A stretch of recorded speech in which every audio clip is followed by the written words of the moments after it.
Welcome to the Jeff Knows Inc. Entrepreneurial Podcast with your host, Jeff Lopes. Jeff has over 2 decades experience as a serial entrepreneur, building brands like Kimura from his home basement to a multi-million-dollar global brand that has sold over 250,000 pairs of boxing gloves. Jeff's here to educate, guide, and drive you on the process of bringing your ideas and dreams to reality with the inspiring stories from some of the top business minds. Welcome to episode 158 of the Jeff Knows Inc. podcast. I'm your host, Jeff Lopes. Super excited to have on today Erik Allen, the host of MMA Top Rated podcast and the Erik Allen Show. Great interview, great story. Sit back, everyone, and enjoy. This podcast is brought to you by BetterHelp. With the current climate in this world, it's now more important than ever to take stock in your mental health and for once, take time to work on yourself. BetterHelp offers a personalized online counseling and therapy service that will connect you to a safe and private online environment. BetterHelp is here to assess you with your needs and match you with your own licensed therapist. It's a lot more affordable than your traditional counseling, and financial aid is always available. Right now, Jeff Knows Inc. listeners get an extra 10% off your first month just by visiting betterhelp.com/Jeff Knows. That's right. Visit betterhelp.com/Jeff Knows to get 10% off your first month. We are live in the Jeff Knows Inc. podcast. I'm your host, Jeff Lopes. Super excited to have on today Erik Allen. What is up, brother? Hello. What's going on, man? Thank you so much for having me on, dude. Truly an honor to be here, man. Really appreciate it. It's going to be a fun conversation today. We've met through, I guess, the social media world, but we had a little connection from the past, from 2012. So it's going to be a fun little conversation today, and excited to get to know what you're doing, what you're up to. Your podcast, I mean, you're doing really extremely well with the podcast world and all that stuff like that, business-wise. Just give me a little rundown for our audience that doesn't know you or haven't heard about you. Erik Allen, where did you grow up? How many siblings? Just give me a little rundown of who you are, and let's start the story from there.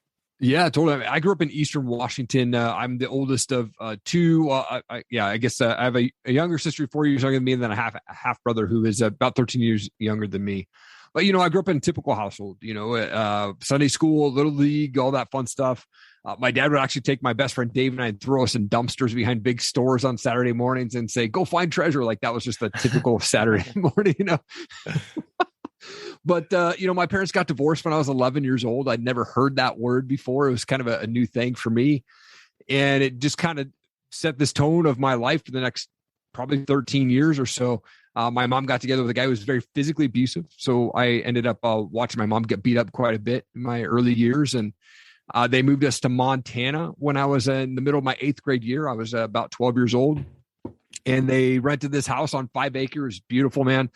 Ponds right by the river and the mountains. And then this house had 3 bedrooms. It was one for them, one for my little brother, who was like a few months old at the time, and then one for my sister. And they said, Erik, you get to live in the garage. So I literally had this plastic tarp at the end of my bed that separated the bed from the truck that pulled in. And that's where I stayed, man. Even during the winters of Montana, I luckily had a fireplace in my half of the garage.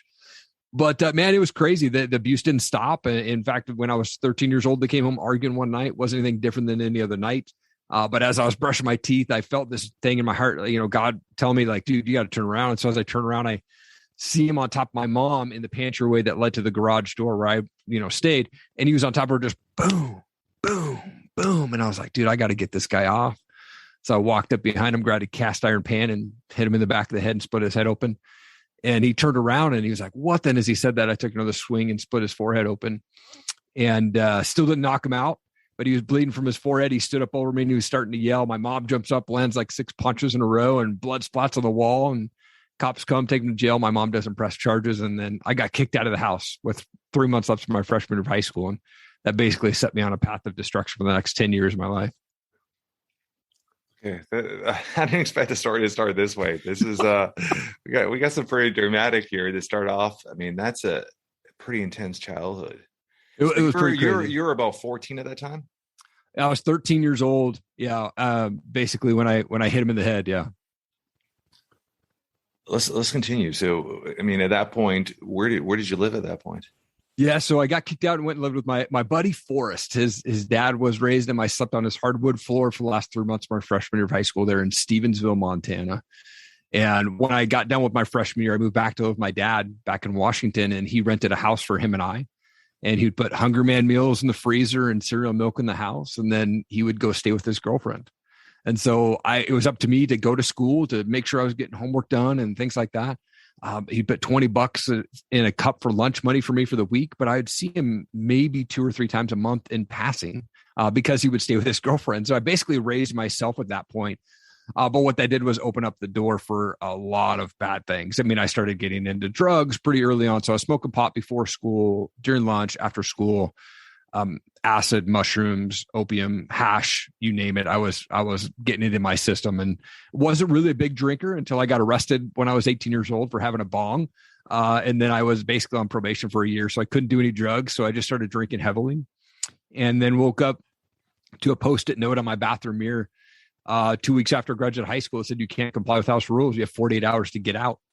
And so at that point I was like, well, crap, here we go. We're going to start this adulthood thing pretty early. And, went and got a credit card and got a camcorder. So, I guess it was an old like handy cam from Sony back in the day. Yeah. Right. And I really only got it so I could record my buddies skateboarding.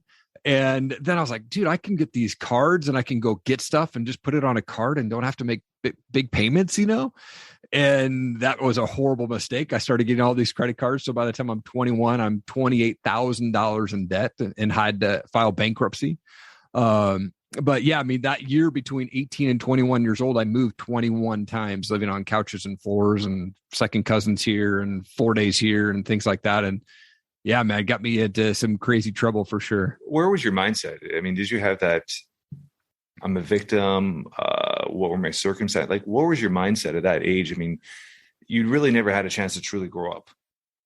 Yeah. Even though you were 18, you're on your own, you're forced, quote unquote, to grow up. You never had a normal childhood and be able to go through the steps of growth mentally. And where were you at that point? Were you more playing the victim card? Were you more hating the world? Like, where was your mindset? At the time, I don't think it was really playing the victim world. It was more of like, all right, this is the life that I was given. And I kind of had this mindset, like, I'm just going to party it up. I'm going to live every day up until I can, I'm going to die early. So it's no big deal. I'm just going to keep doing what I think, have fun now and not worry about the future. And man, I wish I wouldn't have done that. But, here being 41 years old, looking back on, man, I probably would have been in a lot better situation now had I, gotten sober and not done those things. But yeah, I ended up really partying to my mid 20s, but my mindset was just kind of like, go with the flow. And, wasn't thinking about the future at all or anything like that. Yeah. So when was the turning point? The turning point was actually, I gotten a job with Universal Records out in Seattle. So I was there for a year, got laid off, was at Starbucks. What were you doing with Universal Records? I just was the mailroom guy, and then I actually got hired on as their tracking. So basically, I was working at a record store, and some guy from Universal walked in and said, he was putting stuff away, and I said, "Hey, man," jokingly, "how do I get your job?" He's like, "Oh, you got to be an intern. You have to be in college. And you have to go down and apply at this thing." So I was like, "How do I do this?" So I go down to the local college. I paid $350 or something like that for an internship class that I had to take, and I took my receipt. And I sent that to Universal and I said, "Look, I'm in college. I'd like to be an intern." And they said, "Cool."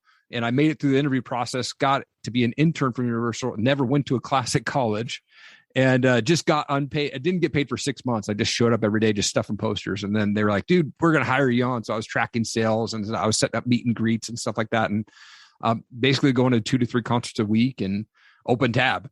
So I had this 2-year span where I went to like 175 concerts between Universal and my buddies managing venues and stuff like that. So lived the rock star lifestyle without being a rock star, Yeah. But got laid off my 1-year anniversary. This is during the Napster days, if people remember Napster, right? Yeah. But that really kind of set me into a depression again. Like I was living the life like, oh man, this is awesome. I, love being involved in the music scene and I don't know how to play anything, but I was like, hanging out with rock stars. And then when that just went away, I was like, crap, what am I going to do now? I was living in this ghetto apartment and working at Starbucks at night. I'd get off work, drink my, 6-pack of beer and go to sleep every night and just repeat, and didn't have any friends, was really depressed. And one night this girl came into Starbucks, or she'd been there a few times, but doesn't drink coffee. She was in there studying. And one time she said, "Hey, we've got this cool college age event down at our church. Would you be interested in going?" And I was like, I don't have any friends. I'm alone and she's good looking. Yeah. Yeah. What time do I need to be there? Right. And so I went down there and it was like all of a sudden all these guys that I knew from like 10 years earlier that was just there. And I was like, dude, I haven't seen you in 5 years. I haven't seen you in 10 years.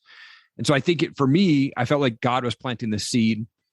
And about a month later was Easter 2004.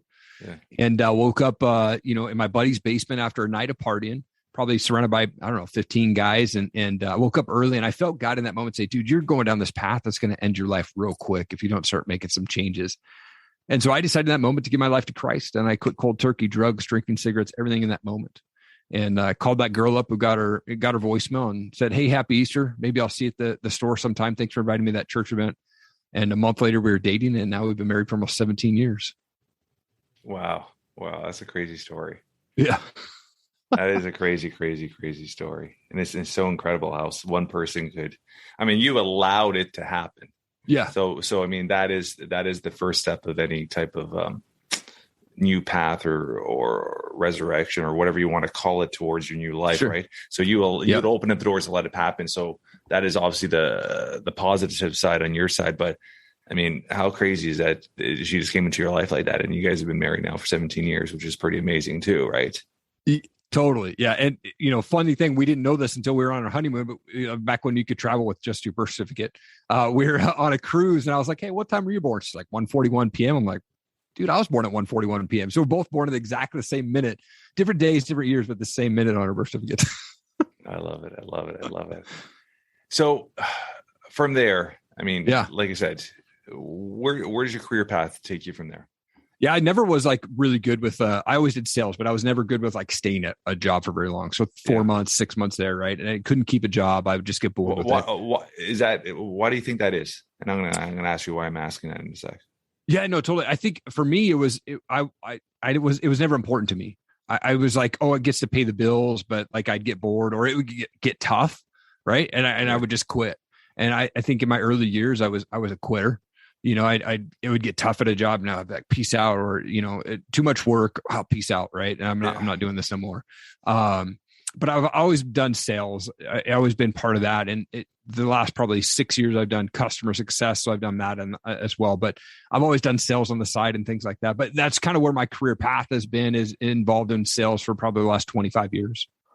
Yeah, it's such an important skill. I talk about this all the time. I repeat this nonstop. If there's 3 skills that you're going to teach our youth going forward in high school, that should be mandatory: sales, communication, networking, and public speaking. These are the 3 Absolutely. That should be taught from the minute they get into high school, because you're going to have so much better leaders. You're going to have so many more entrepreneurs. You're going to have so many more successful people with their career. So what about sales? Like, what drives you to sales? I love networking and connecting with people. Yeah. And so I'm big on relationship building, and key is follow-up for sales, right? So anything that, anytime that I've always done sales, I always like to go above and beyond and kind of do a personal touch on a thank you card or something like that to folks. And, but I love the relationship, not only just for the personal, relationship with that person, but it opens up so many doors from referrals. Like, oh, I worked with Erik and he did this, or man, I worked with Erik at this job. Right. And just, I've evolved that over the years into really getting in depth and being more personal and being more, really just wanting to make sure that I'm taking care of my clients in every area that I do. And so it's opened up so many doors for me to go on trips and go on, get awesome things and things like that. So I think it's so important. And, you're right. I think they should teach sales in high school. The only class that I paid attention to in high school, my sophomore through senior year, was Mr. Lee. And he taught sports and entertainment marketing, which I took twice, advanced, and then the single one, and then entrepreneurship my senior year. And that class for him to teach that was the kind of that thing that sat in the back of my mind for so long. And now just being in my 40s going, oh man, that class was so good, man. It helped me out so much, So where is your journey as an entrepreneur? Where is it taking you?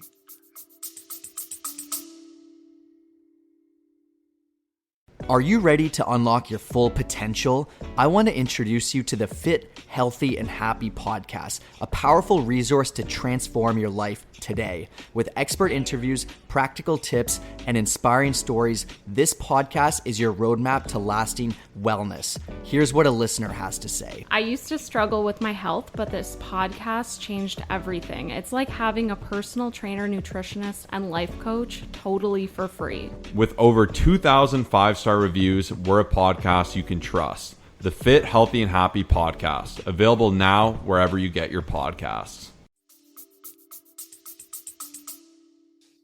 So we started Top Rated MMA in 2012, my wife and I, as an apparel company. I really wanted to get involved in the MMA side of stuff. I always grew up, my dad would rent like Mike Tyson pay-per-views, and we watched ninja movies and stuff like that. Yeah.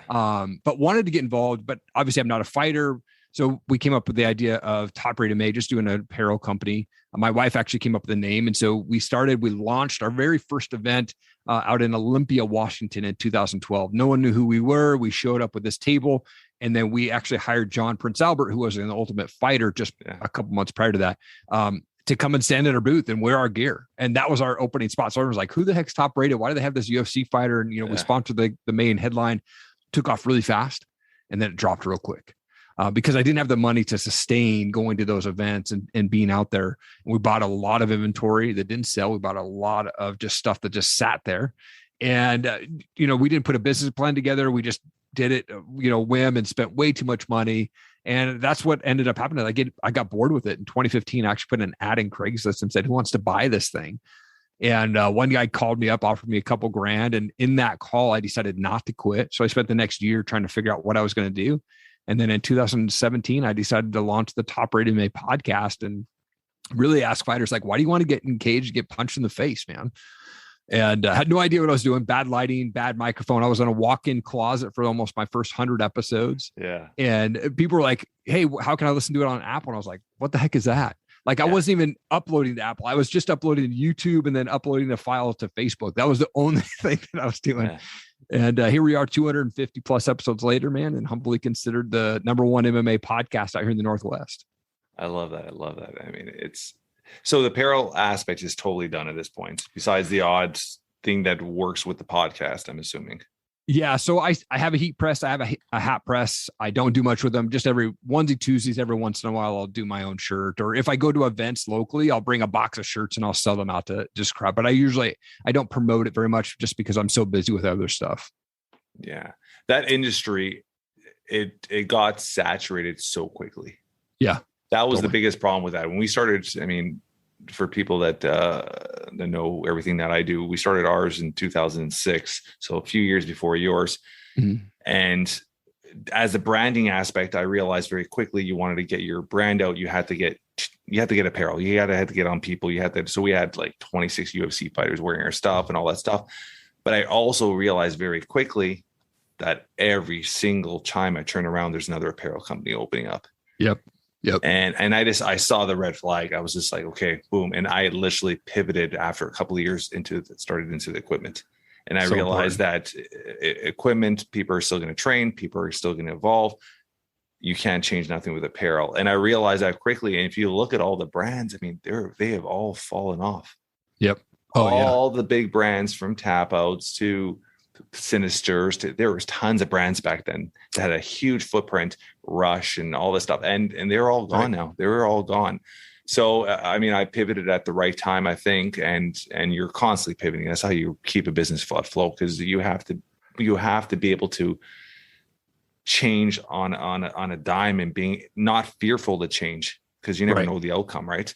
Yep. So give me some stories with you, like people you've interviewed through Top Rated MMA podcast. Like, who have you interviewed, and give me some stories of some guys or guys and girls that you've brought on your show.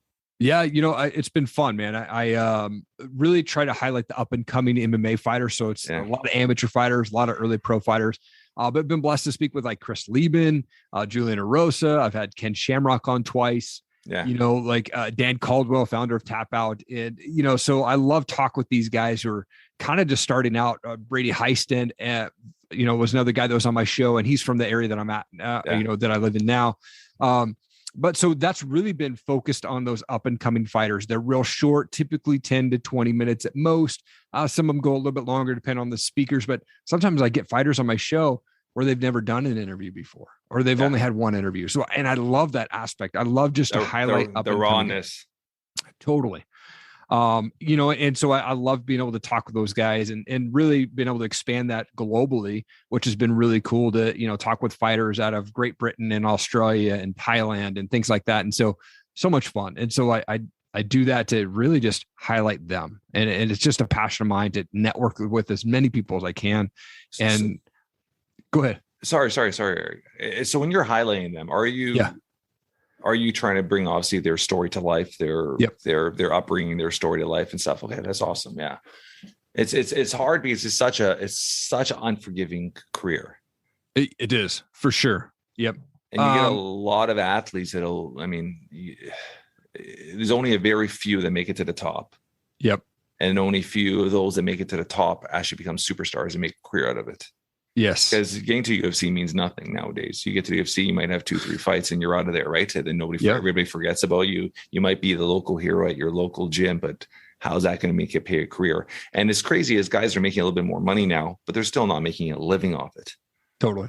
I remember when we were sponsoring guys back in 2012, 2010, and they were making more money off sponsorship than they were off their fights. They would sign a 3-fight deal and making maybe $2,500. So fight, a win. So if they were to go in there, even on a win, they're getting their $5,000. By the time they play their trainers, by the time they pay their managers, by the time they pay their nutritionists, by the time they pay their trainers, by the time they pay everybody else and they pay their travel, and they're in negative. They were in the negative, which is so crazy. You've got a guy, a pro athlete, training for 3-4 months to showcase himself, and he's literally working another job just to be able to pay for that training.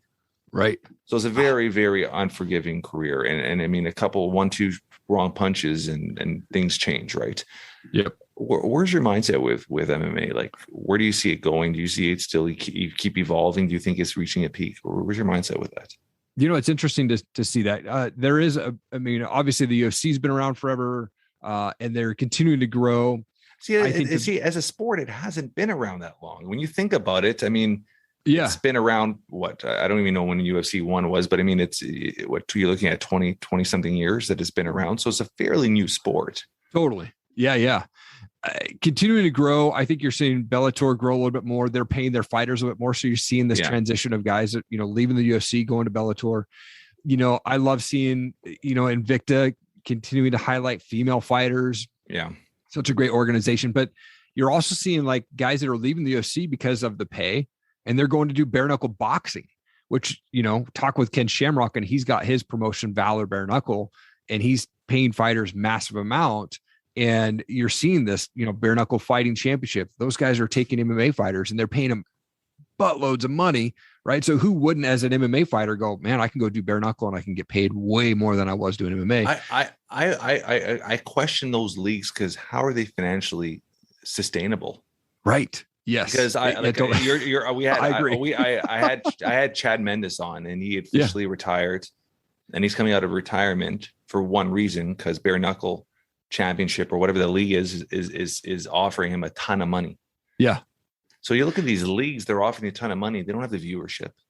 I was going to ask about that. Yeah. Cause I think the pay-per-view is the only thing that I could see them making money off of, but I don't know that they're doing. How many people are really buying that pay-per-view? Most people are downloading for free. And it's how many people are really watching it. So how are these sustainable over the long haul? That's what I'm questioning. A lot of these leagues, there's the PFL right now. The guys in my office talk about it all the time. They're doing tournaments, $1 million tournaments, the PFL. And it's crazy. It's like, you get one of these guys in the PFL, they win a tournament, $1 million. It's life-changing for them. But how is that league sustainable?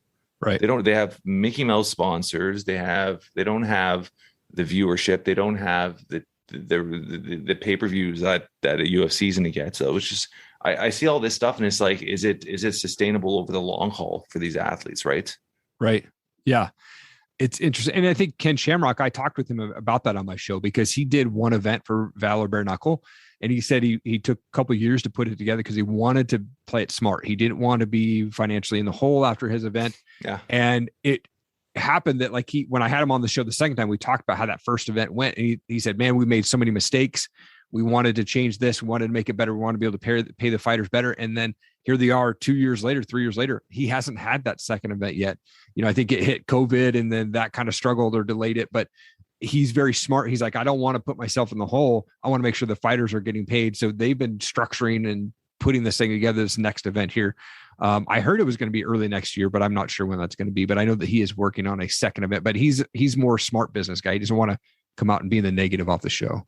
Yeah. It's just hard. It's hard. I mean, and then you're paying commissions. There's other stuff like that, right? There's a lot of money involved in stuff like that. Insurances, you're doing a bare knuckle. Like who's insuring that, right? I mean, you're probably paying a massive premium for that. So there's a lot of different factors that are come into play with keeping that league sustainable. So it'll be interesting to see what happens, right? And see how it evolves. I mean, you're not going to get more raw of an event than bare knuckle. Right. Yeah. I mean, that is bringing it down to the rawest of raw when it comes to two athletes going in and banging it out, right? So totally. I mean, will it catch on? I mean, is this still, or do people look at it and think of it as barbaric? Because reality is, when you look at MMA, I mean, 4-ounce gloves are not a big difference. Right. Yep. But it's just that mindset of that punishment. When you're on the ground, you don't take as much punishment as you would just knocking each other out with bare knuckle, right? So it'll be interesting to see how he evolves over the next couple of years.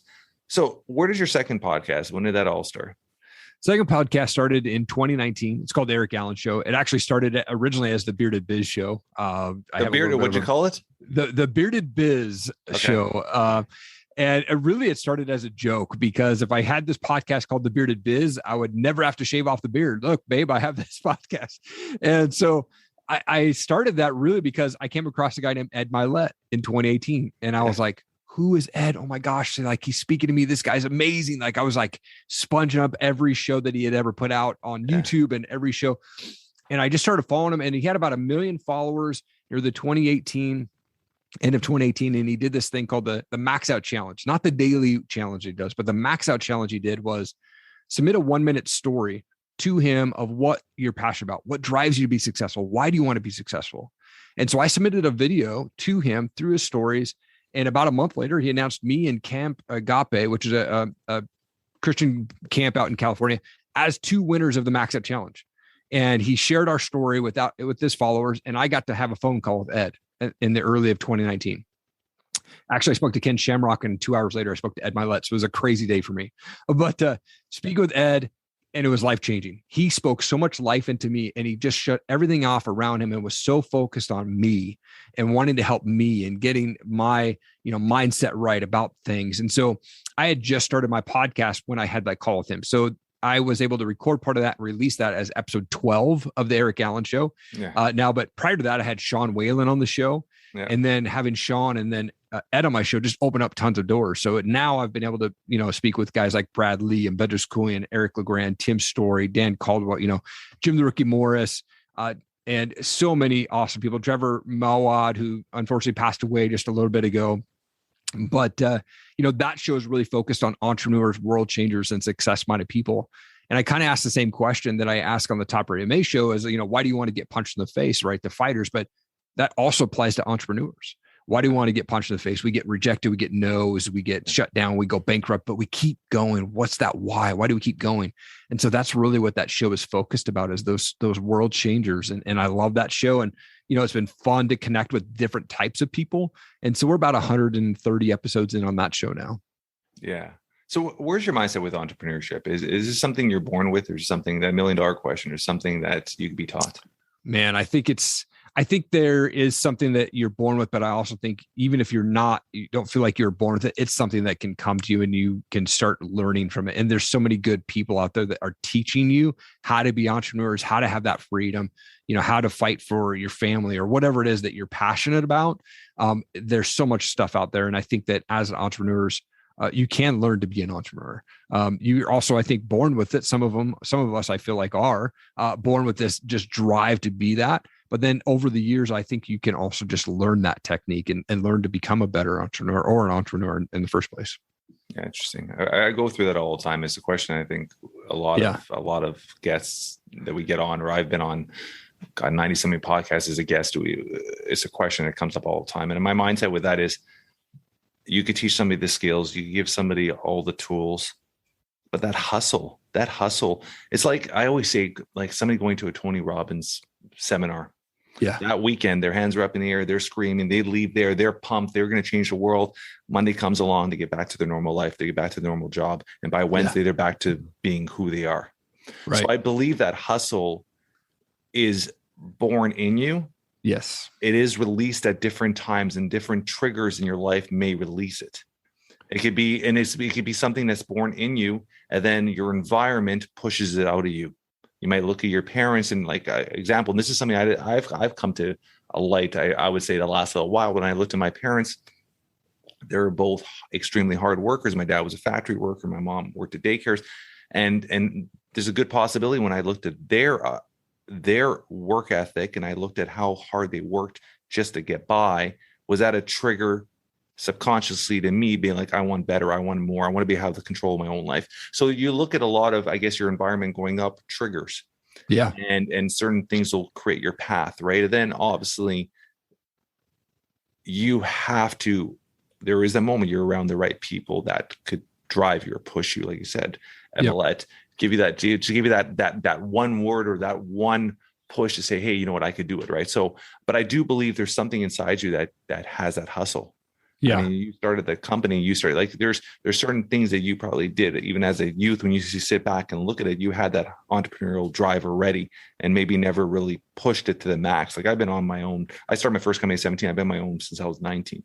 So I've never had anybody essentially write me a check unless when I was 16, 17 working as a stock boy. Besides that, I mean, I've always been on my own. So it's been one of those situations where I've never wanted to be dependent on somebody. Mm-hmm.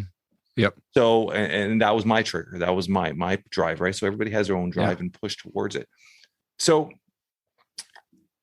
when you're interviewing people like that in our podcast, it's funny because those names you said on, most of those have been, we've had here on our show, like the Brad Lees and Jim Morris and stuff like that. Nice. Incredible. Jim Morris, I adore, because I'm a baseball guy. So that was a highlight for me. Because me and my son have watched that movie, and that was a huge highlight for me. He's such a great dude. My son's incredible. 8. And I coach his league, and Jim he signed baseballs for us and sent us and did a personal video for my son this year before the season started, man. And I mean, just awesome. He's such a great dude, an amazing guy. And I like it. His books, man, are unbelievable. Yeah. Such a great dude. And it's incredible.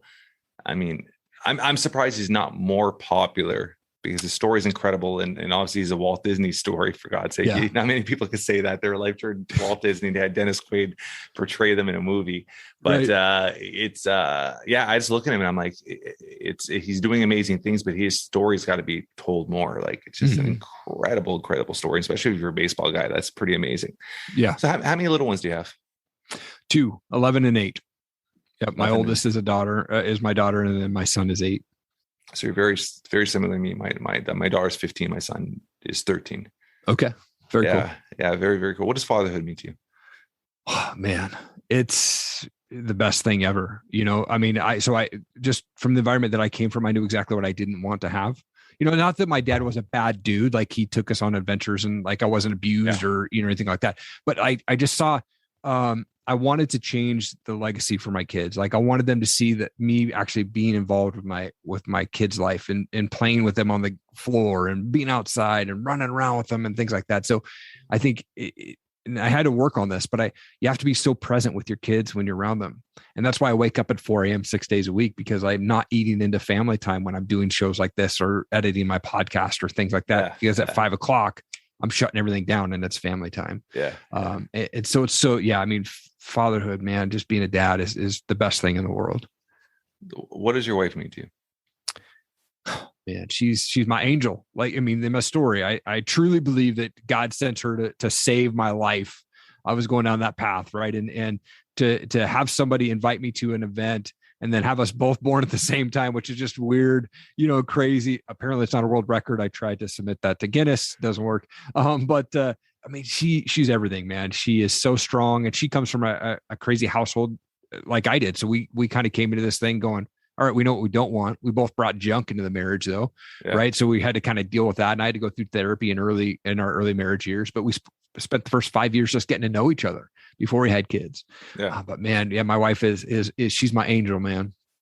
Yeah. I love that. I love that. And I love that you guys took the time to get to know each other and really hash out everything you had to do before you brought children to this world. Because I think a lot of people, they do the opposite. They bring children into the world to numb or solve their problems, thinking a child will bring them closer, which is the worst thing you can do. The worst thing you can do. But it happens all the time, right? So I appreciate that. Yeah. Where do you see yourself next 5-10 years? Man, I'm on this mission right now to just make a big impact, not only through my shows, but really get real tactical in coaching going into 2022 with helping people, early podcasters, things like that. But also, in the next 5 to 10 years, I want to be a full-time entrepreneur. I'm not a full-time entrepreneur at this time. I still work a full-time job, but that's part of the reason why I get up at 4 a.m. So, I mean, my goal, December of 2022, to be able to walk away from the job and say, look, I finally have made enough money on the side hustle that's allowed me to walk away from the full-time gig, and so 5 to 10 years, man, full-time entrepreneur, full-time speaker, podcaster, and just being able to do content, which I love doing content creations and things like that. And so that's the goal. And then also, one of the funny things I have my vision board here is I have this cartoon. It says, if I can't pee off my front porch, my neighbors are too close. Right. So like in the next 5 years, I want that property that I can just go pee off my front porch, I never heard that before, but I like it. I like it. Yeah. One last question. If something were to happen to you today, in a few words, how would you want to be described or remembered by your loved ones? Man, I would want to be remembered as someone who just always tried to fight and protect them at all costs. Financially, physically protect them. Someone who just always was a fighter. Yeah. From the physical fight that I had to do, that's the only fight that I ever had. But like, just protecting my family is my big thing now. I want to make sure that they live a different life than what I lived. And so hopefully they remember me as someone who just fought hard to make that happen. I love it. I love it. Anything you want to leave your audience with? Man, I would just say, again, thank you, Jeff, for having me on your show. It's truly an honor, man. I really appreciate it. One of the big things that helped me mentally over the last few years is just turning off the news, man. So I would say, like, if you're listening to this, man, turn off the news and just love people where they're at, man. It's not my job to judge anybody. So I'd say just love people where they're at and turn off the news, man, and the world will be so much a better place. I love it. Yeah, 100%. I agree with that. I mean, that's something I try to do. My wife gets home and the first thing she does is put on the news, and I'm like, oh God, turn that off. Yeah. Because it's just this negative energy, right? It's just negative, and that's their job. They're trying to sell that to you. So yep. I love it. Great way to end this off, brother. I appreciate it. I look forward to continuing our relationship together and seeing what you do. And I'm sure there's a ton of things we're going to be doing together in the future. Most definitely, man. Thank you again. I really appreciate it. Thank you, brother. That's a wrap for today. I want to thank our guest, Erik Allen, for taking time of his incredibly busy schedule to be a guest on the Jeff Knows Inc. podcast. Like all weeks, if you guys enjoy this as much as I have, tell your friends, tell your family, spread the word. We're trying to build something special here. Leave a review. 5 stars would be absolutely amazing and appreciated. Myself and my staff love taking time reading the reviews. Until next week, guys, keep moving forward. This podcast is brought to you by BetterHelp. With the current climate in this world, it's now more important than ever to take stock in your mental health and for once, take time to work on yourself. BetterHelp offers a personalized online counseling and therapy service that will connect you to a safe and private online environment. BetterHelp is here to assess you with your needs and match you with your own licensed therapist. It's a lot more affordable than your traditional counseling, and financial aid is always available. Right now, Jeff Knows Inc. listeners get an extra 10% off your first month just by visiting betterhelp.com/Jeff Knows. That's right. Visit BETTERHELP.com/Jeff Knows to get 10% off your first month.